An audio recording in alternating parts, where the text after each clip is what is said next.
Hello and welcome to the Church History Podcast with Susan Easton Black and myself, Clayton Pixton. We're going to open this one up with a little song. This is How Firm a Foundation on banjo. How firm a foundation, ye saints of the Lord, is laid for your faith in his excellent word. What more can he say than to you he hath said? Who unto the Savior, who unto the Savior, who unto the Savior for refuge have fled. All right. Susan, how are you today? I'm doing great. I love that hymn. It was a favorite back in the old Nauvoo days. Yeah, it was included in the first hymn book, right?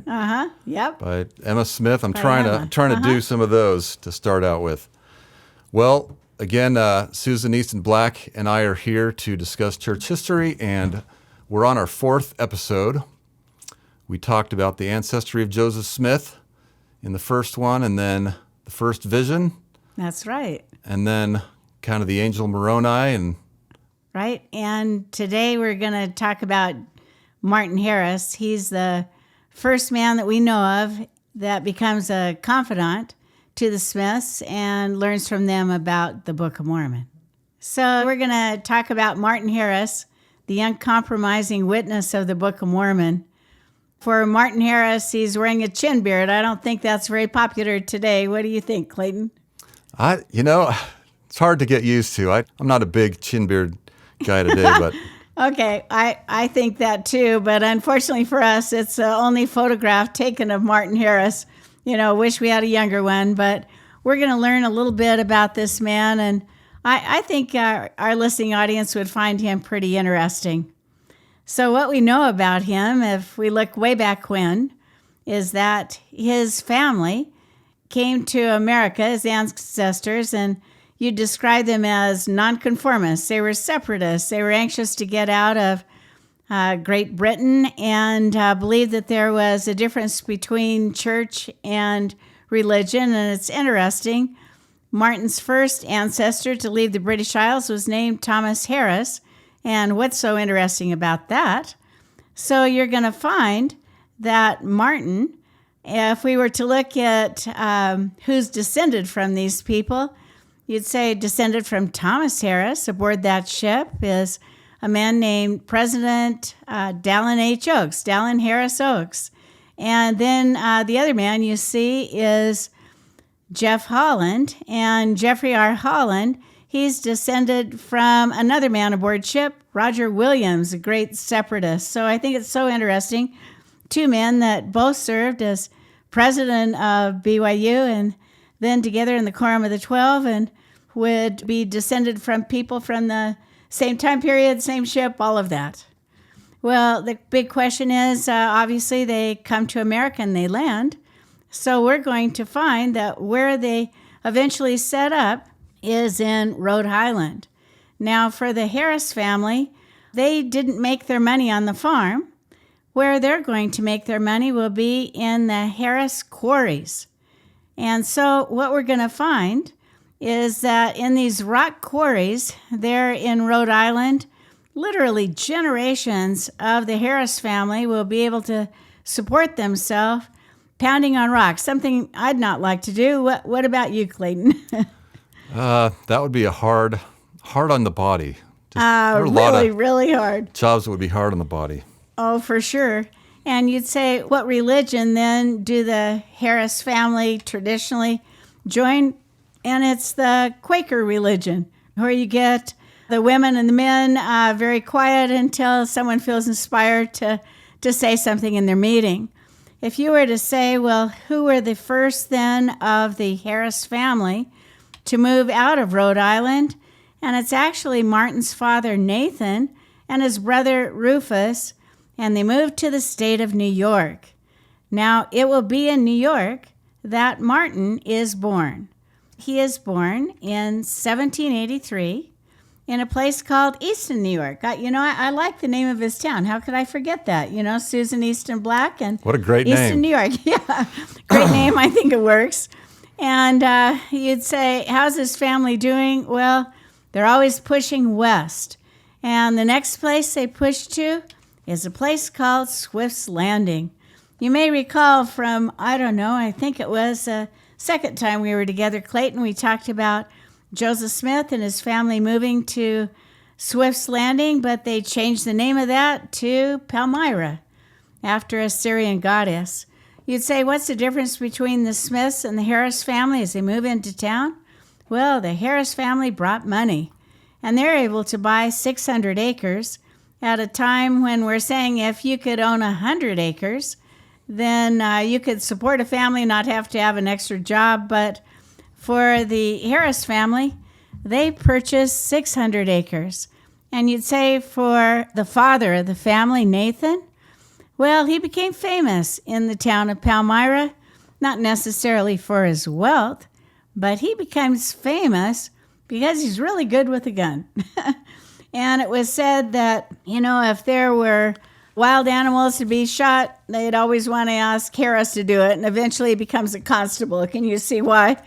And if there was any fish to be caught, he's the man. And they used to nickname him the Nimrod as well as Trout Harris. So Nimrod is the mighty hunter in the Old Testament, right? Yep, that's him. And so you'd say, well, Martin, did you get any of those traits? And it doesn't appear to be so.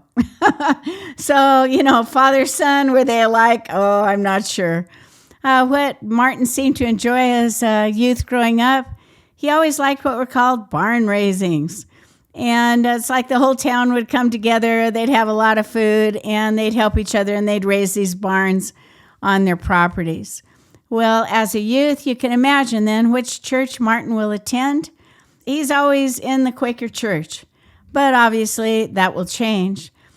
For Martin, at times they met in the Quaker church, or sometimes they met in private homes, depending on who's telling the story. But you could always pick out Quakers in Palmyra. In fact, there were 45 families in this small little fledgling town of Palmyra who were Quakers, and you could always tell them by their dress as they went up and down Main Street. You can see that the women, they always wore, little white, kind of almost doily hats, and the men always wore a broad rim hat.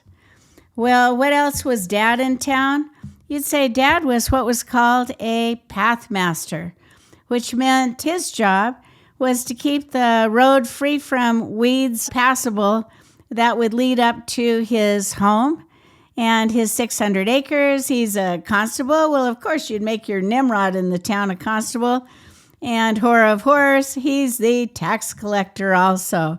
So I guess it would depend on which role he was playing, how much you liked him. Well, what do we know about Martin by the time the dad is all of these things in Palmyra? What we know about Martin is that by the time he's 25, he's still a bachelor. And I'm sure his parents were going, come on, Martin, find somebody, right?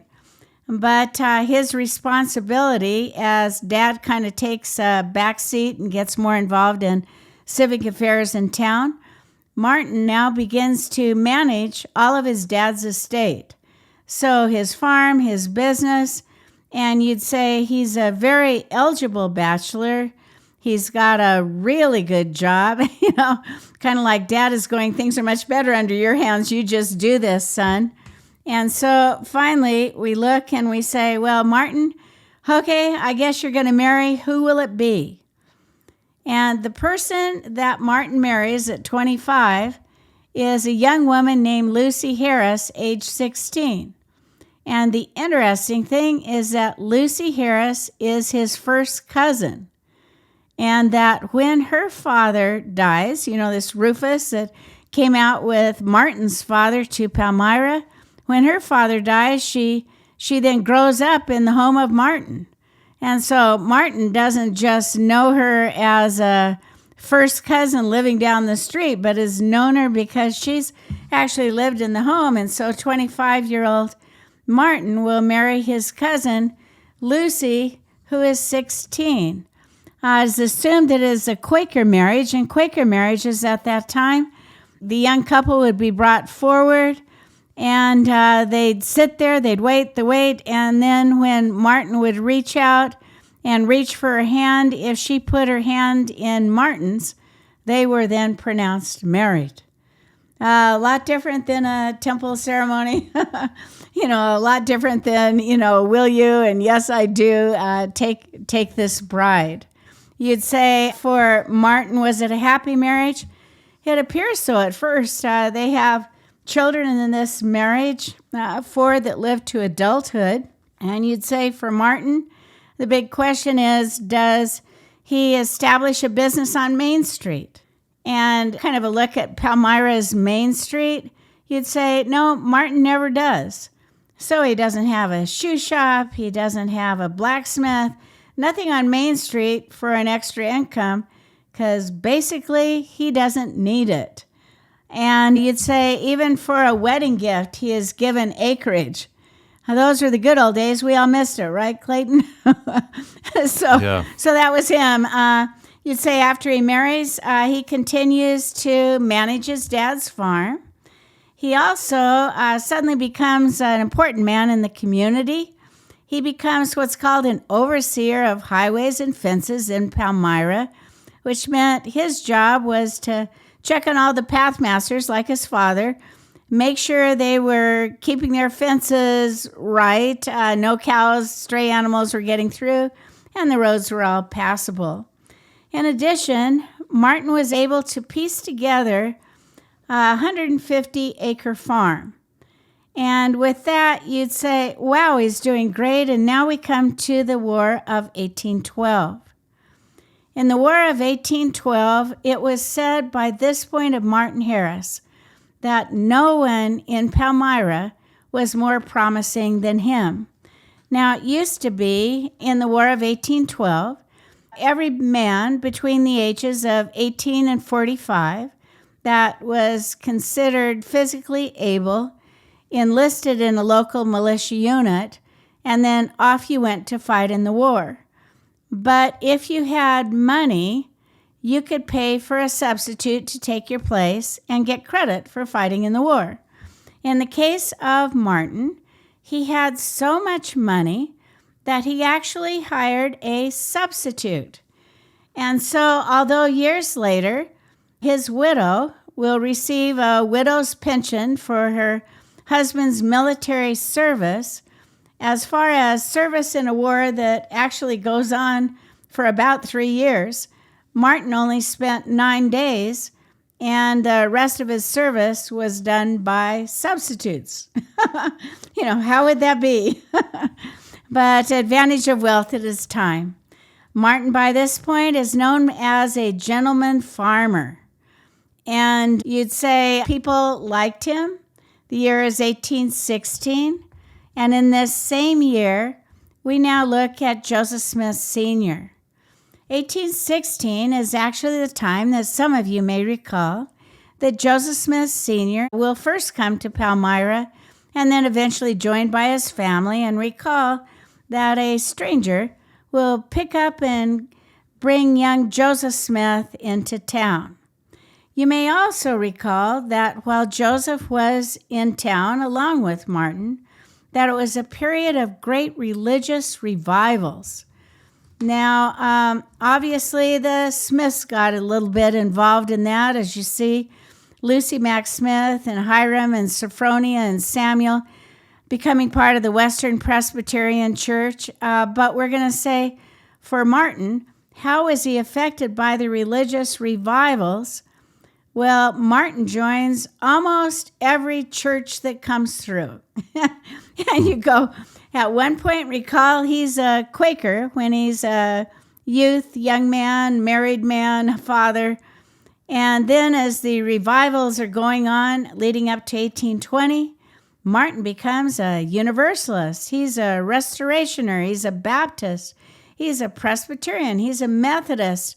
He belongs to the Episcopal Church. In other words, you'd say, how are you doing, Martin? There's a man who's searching. He is searching.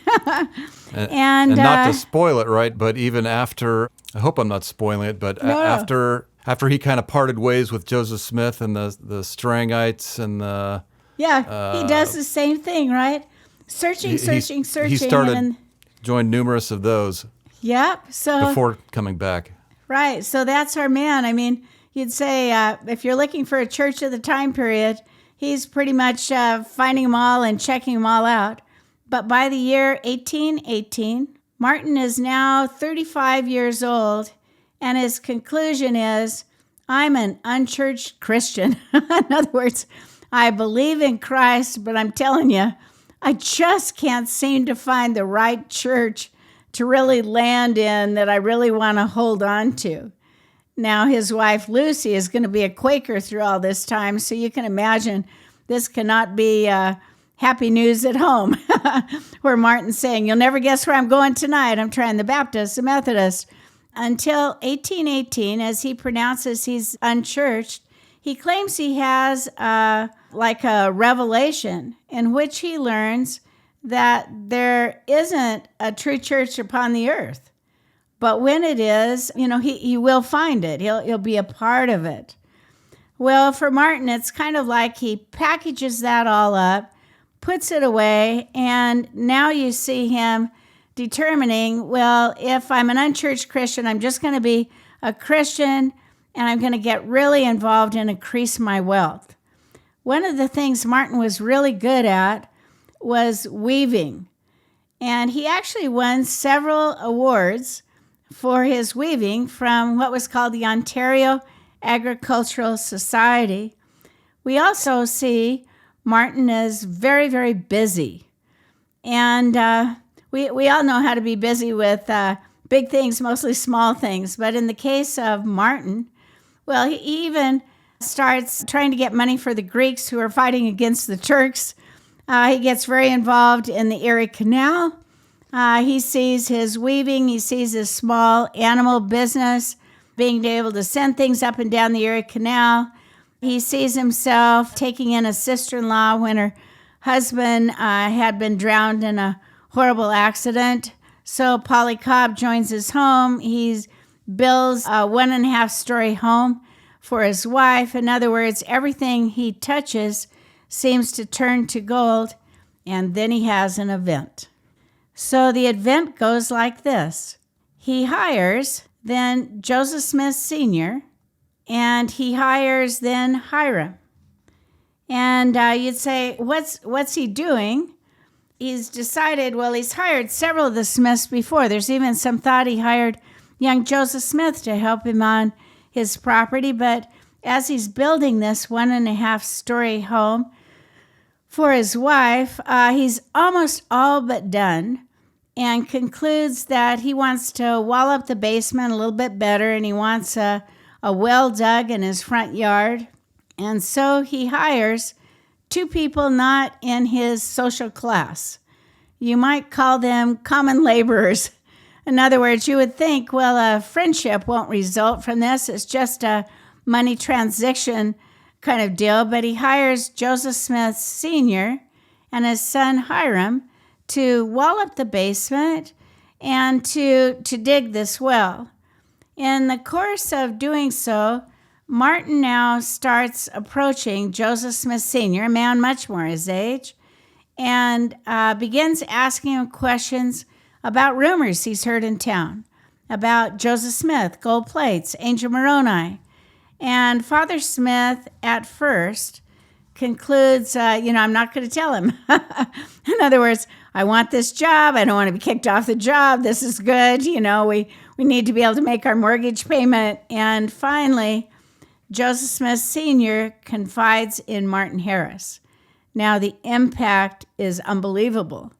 What Martin had been so interested in, whether it was his small animals, whether it was weaving, whether it was getting money for the Greeks, whether it's taking care of his sister-in-law, whatever his dad's properties, his work in town, suddenly none of that matters to him. And what he thinks about, what he's absorbed about, is young Joseph Smith and the fact that an angel has appeared to him and that there is a book on gold plates. And Martin is very, very curious. Well, we find what happens is that we now come to October of 1827. In October of 1827, recall that Joseph Smith has been to the Hill Cumorah from 1823, 24, 25, 26, 27, and by September of 27, he has received the plates. And there are all kinds of rumors going through town that Joseph has the plates. Has he told Martin? And the answer is no. He actually hasn't told Martin. And rumors are going, and Martin has heard it. And finally, Joseph says to his mother, Lucy Mack Smith, go to Martin's house, which is about 3 miles away, and tell Martin I want to see him.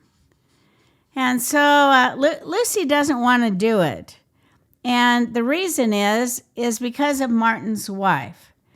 By this point, Lucy Harris, she has gone partially deaf.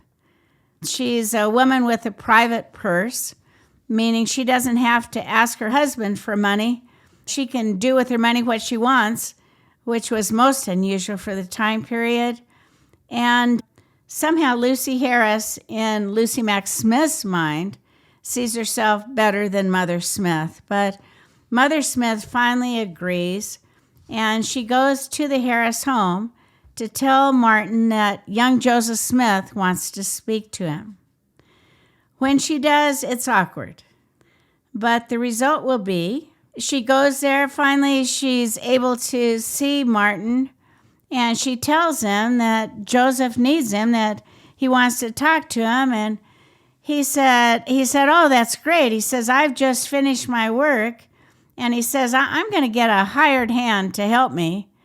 And he says, I'm going to have him work for me for a year. I'm going to take time off, and I'm going to travel.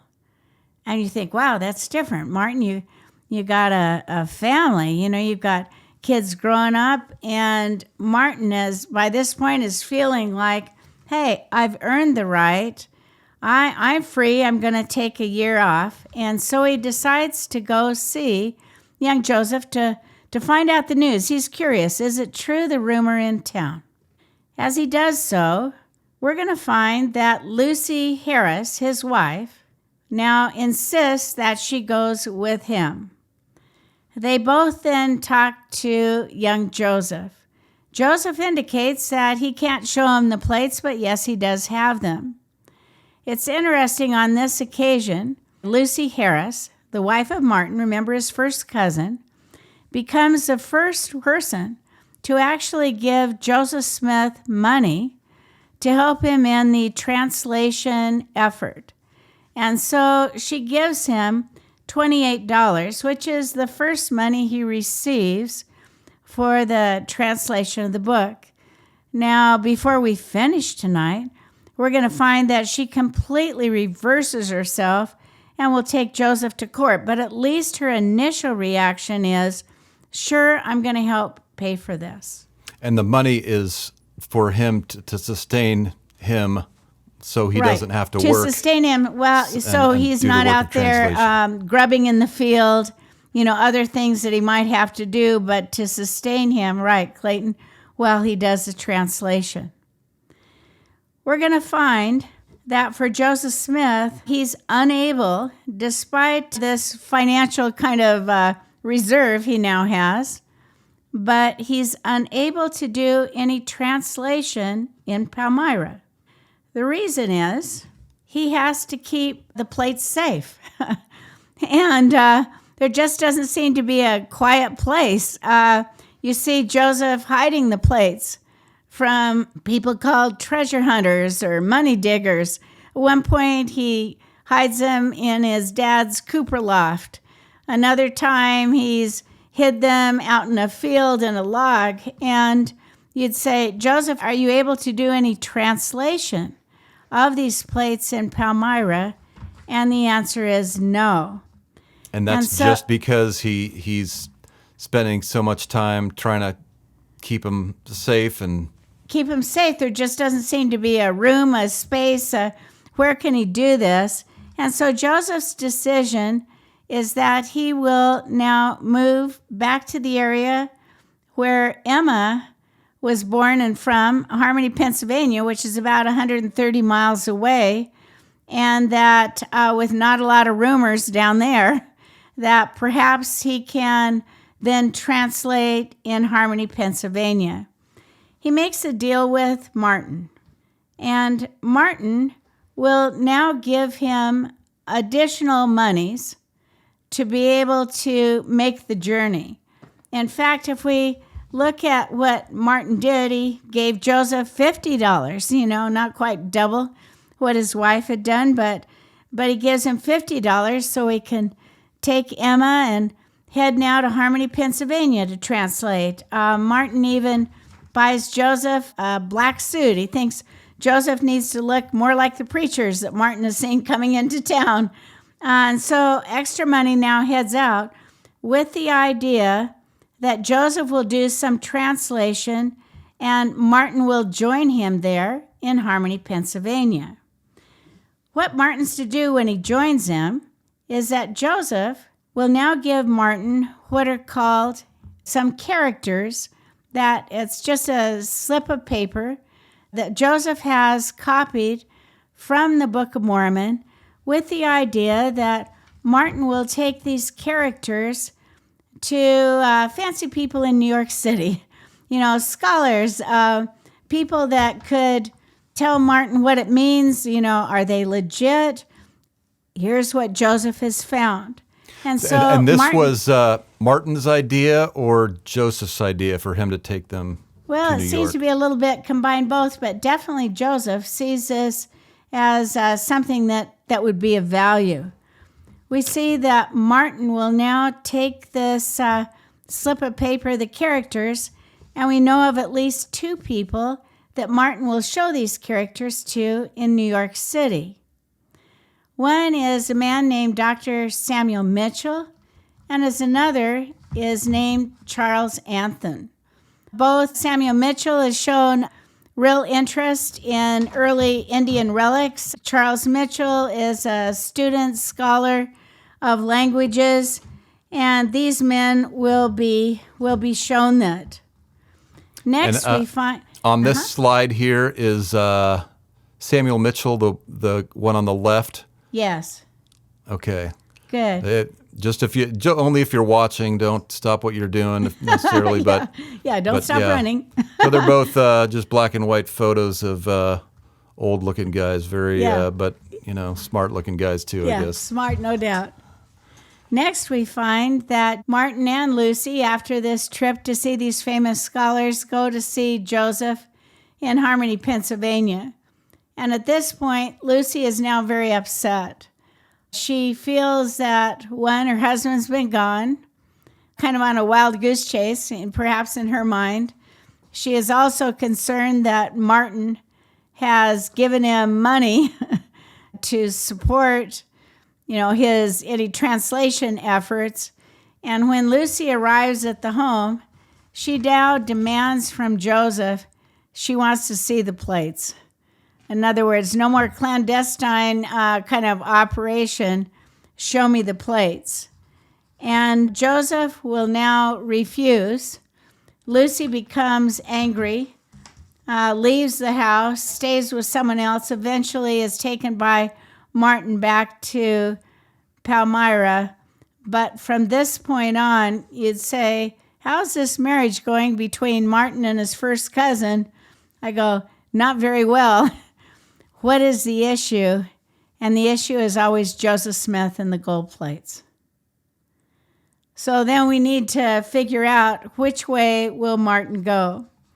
Martin actually becomes the scribe. Remember how he said, hey, I'm going to hire somebody to take over my work here. I've got a year.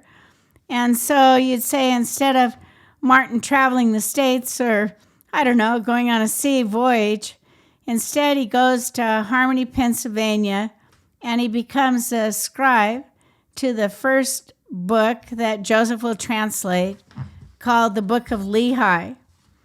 As he works on these papers, they're called Foolscape papers, he actually has scribed 116 pages, and by this point they've finished then this book of Lehi. So you can see as he's done these pages, Martin now asks Joseph, "Can I take these pages home?" In other words, can I show these original writings to my wife, Lucy? And so as you see, copies, obviously, of just handwriting, we know that he will ask Joseph, not just once, and Joseph will say no, not just a second time, but a third time. And the answer becomes a very qualified yes from the Lord, that there are 5 people in Martin's immediate family that he can show. He can show his mom and dad, okay, Nathan and Rhoda Harris. He can show his brother Preserved Harris, who lives down the street. He can show his wife Lucy, and he can show her sister Polly Cobb, who's staying with Lucy in their home, and only those 5 people. So with that promise, on June 14th, 1828, Martin now takes the 116 pages from Harmony, Pennsylvania to Palmyra to show his family members. Now recall, he makes serious covenants that he will not show the pages to anyone else. Well, disaster now hits. And the disaster is that Martin Harris breaks his covenant. And he shows it to one. And some people even say he's got it out on the streets of Palmyra, showing it to many. Well, he doesn't come back. 3 weeks have come and gone. Joseph and Emma have had their first child. The child dies within a few hours, and Joseph despairs for Emma's life. And that's kind of the reason, right? Because the original plan was for Joseph to go up with him. Right. And part of the reason he didn't was because Emma was pregnant with her first child and wasn't doing well. Not doing well at all. Like you said, he feared for her feared life. for her life. And so Joseph now, finally it's Emma that's saying to Joseph, where's Martin? You need to go find Martin. You need to get the pages back. Well, Joseph now takes a stagecoach, eventually gets home after a few days and comes inside and says to his family, "Hey, somebody go get Martin for me." In other words, go the 3 miles. Hyrum Smith goes to Martin's house and says, "Joseph's here. Come, we've got breakfast ready." And they wait and wait and wait, and it's now about 11 o'clock, and no Martin. You'd say, what's he doing? Well, he can't find the pages. He talks about he's taking his house literally apart. Where are they? Where are they? And finally, he's seen sitting on the fence. He eventually comes into this Smith farmhouse. They sit up to eat. Martin can hardly hold a fork. He's shaking, and Hyrum Smith asks him, "What's wrong, Martin?" And Martin says, "I have lost my soul." At which point, Joseph says to him, "Have you lost the manuscript?" In other words, have you lost the 116 pages that you had been the scribe for? And when Martin says yes, Joseph says, "Not only have you lost your soul, you've lost mine." In other words, all this preparation, first vision, God the Father, Jesus Christ, 3 years later, here comes Angel Moroni, 1823. Hey, your name will be known for good and evil. I'm going to tell you why. It's up there to the hill Cumorah. Can't get the plates yet. The big buildup from 23 to 27. He gets the plates, finally able to start translating, and everything is gone. Now, Joseph will attempt to find them. Martin, of course, will attempt to find him. Others, but at this point, they're still lost. So what's the impact for Martin Harris and his family? Well, things go really south now between Martin and Lucy. She wants a separation. And his whole reason for wanting them was to save his marriage. Right. So, partly, right? Yeah. So, yes, you're right. So he's going home to try and save this marriage, kind of repair things between him and Lucy. And now everything is bad because he's accusing her of being involved in this stealing and, perhaps passing him to a neighbor or someone else. And so at this point, there's so much discord that we get what's happening then in the Harris household. Martin will give his wife 80 acres and a house that he owns, like a rental house, right? You get Martin continues to support Joseph as scribe, but perhaps the worst that happens is that Lucy now takes Joseph Smith to court. And she becomes the first woman to take Joseph to court.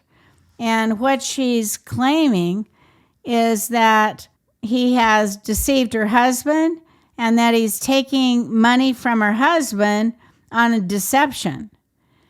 And the interesting thing, Oliver Cowdery's brother, Lyman Cowdery, actually is the lawyer that is in support of Lucy Harris that has her. Well, you get all these people in this court case. The Smiths go. It's very difficult for the Smiths at this point, incredibly difficult for Martin.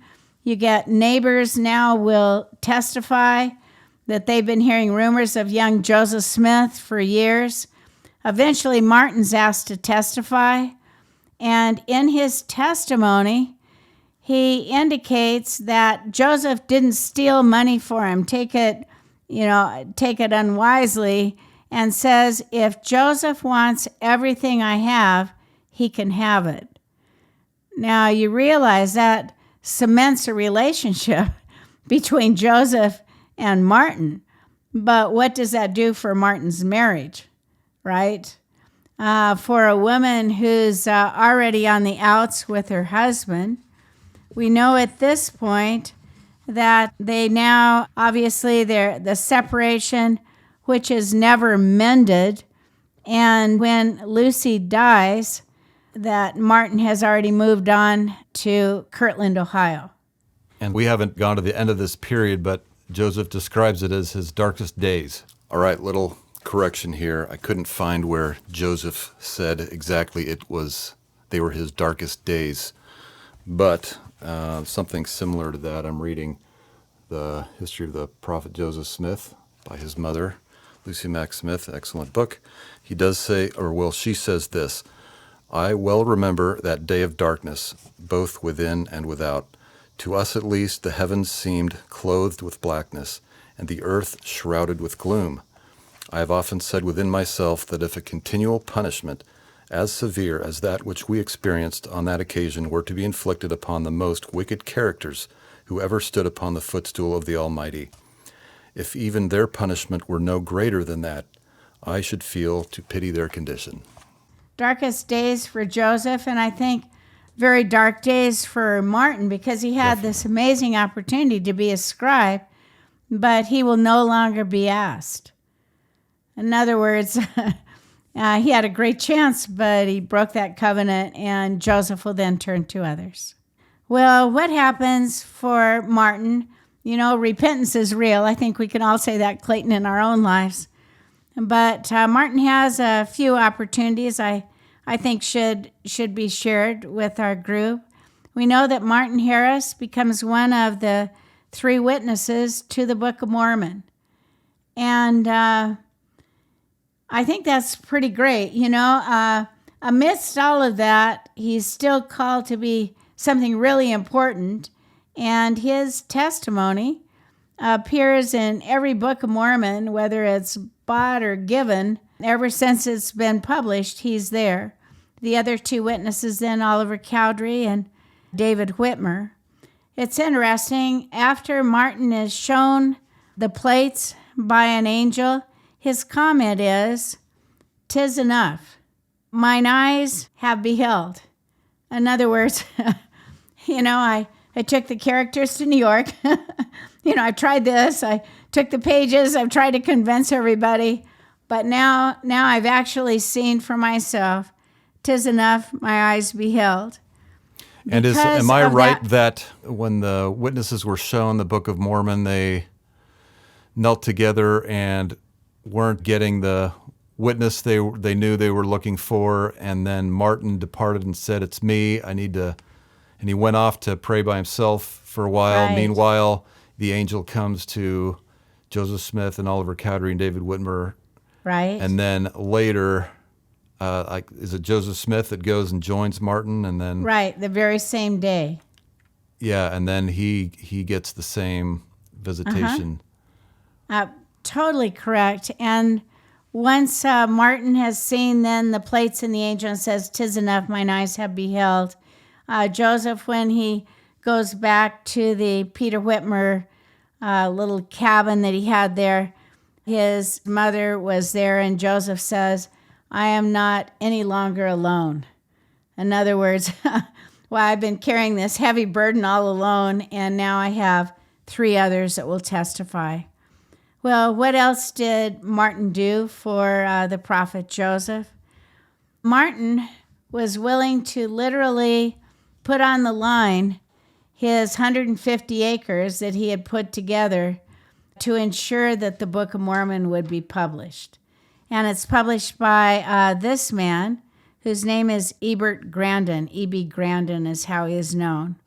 Because of the financial backing that Martin put into this publication, we find that the following happened. We know that 5,000 copies of the Book of Mormon was printed for $3,000. And you'd say, what happened to the 150 acres?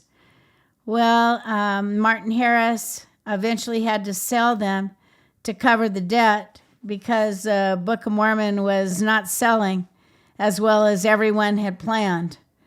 Original copies back then, you could buy them for $1.25. Today, hard to touch them for $10,000, right? And more, depending on whose signature's in it. But what was Martin willing to give for his faith? I guess that's how I'd like to end this, Clayton. It seems to me that Martin was a searcher. Okay. He had an amazing heritage. People that were separatists, that were just, trying to find a religion that would work. And then for Martin, when he learns about young Joseph Smith and the Book of Mormon plates, Angel Moroni, everything in his life seemed superfluous. It didn't seem to matter as much. But what did he lose because of his conviction? Well, separated from his wife, which means his children too. His farm he'd put together. His reputation in his town, as people began to mock him like they did Joseph Smith, that just marveled that such a man as Martin, who was considered a reputable gentleman in town, would believe this. But what did he gain? We know that for years, literally, Martin left the church. And like you said, Clayton, he's looking for all these others. But I think the part I really like, at the end of his life, he's well into his 80s. He's missing all his teeth. He's come to Utah. If you were to look at the 3 witnesses and 8 witnesses, he's our only witness that makes it all the way to Utah. And one time while he's in Salt Lake City, he's gone up on a little hill overlooking the town. And his comment would be, as he looked down on the town, who would guess the Book of Mormon could have done all of this? And could the Book of Mormon have come forth without Martin's financial help? There wasn't anybody else that was expressing interest in the church that had the money he had. And it's despite his ills and despite ours, right? Yeah. There was a time that he stood up and he really did the right thing. So, I hope in the next life I'm able to meet somebody as great as Martin Harris. I love that final analysis, Susan.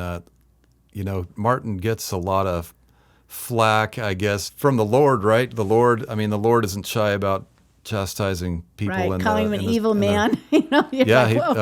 Wicked man, right? Yeah. But if he's wicked, maybe some of us are at sometimes, but he, as I was reading, because I read a little bit about him today, again, I read kind of the Wikipedia stuff on him, but I just think despite his shortcomings, and obviously that just absolutely heart-wrenching episode of him losing the manuscript, which must have been horrible for him as it was for Joseph Smith. Of course, we know the Lord planned for that in advance.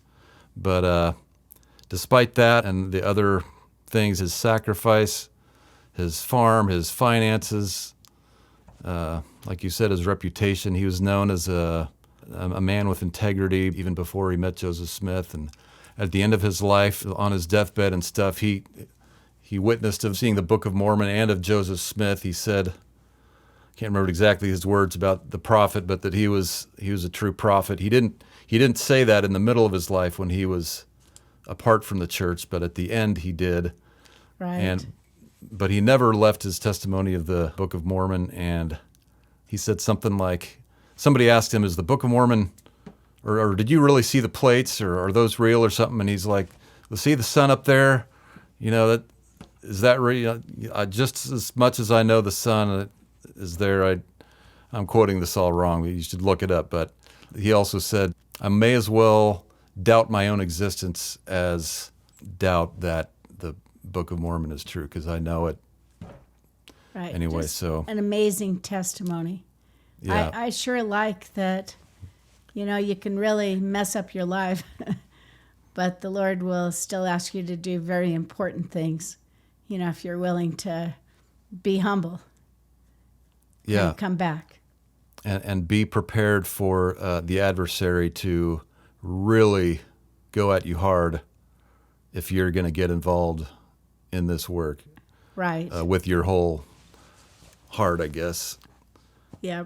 Hey, well, Clayton, I'd love to hear how firm a foundation. I think, Martin, Let's do it. Had this firm foundation that in many respects, there was a time he was willing to give his all. So I'm going to let you, Susan, pick any verse between 4 and 7. Ooh, I like that. Well, okay, how about 7? We want to know how it ends. Okay, well, you've heard this one. That soul, the soul that on Jesus hath leaned for repose, I cannot desert to his foes. That soul, though all hell should endeavor to shake, I'll never, no never, I'll never, no never, I'll never, no never, no never forsake. Sounds like Martin, right? Yep. I'll be happy to see him too. All right, well, thank you, Susan. Thank you. That is a little brief picture of Martin Harris, the man, one of the witnesses of the Book of Mormon. You can read his words along with David Whitmer and Oliver Cowdery in any Book of Mormon. Again, I'm here with the amazing Susan Easton Black. It's good to be with you. You too. We'll talk next time.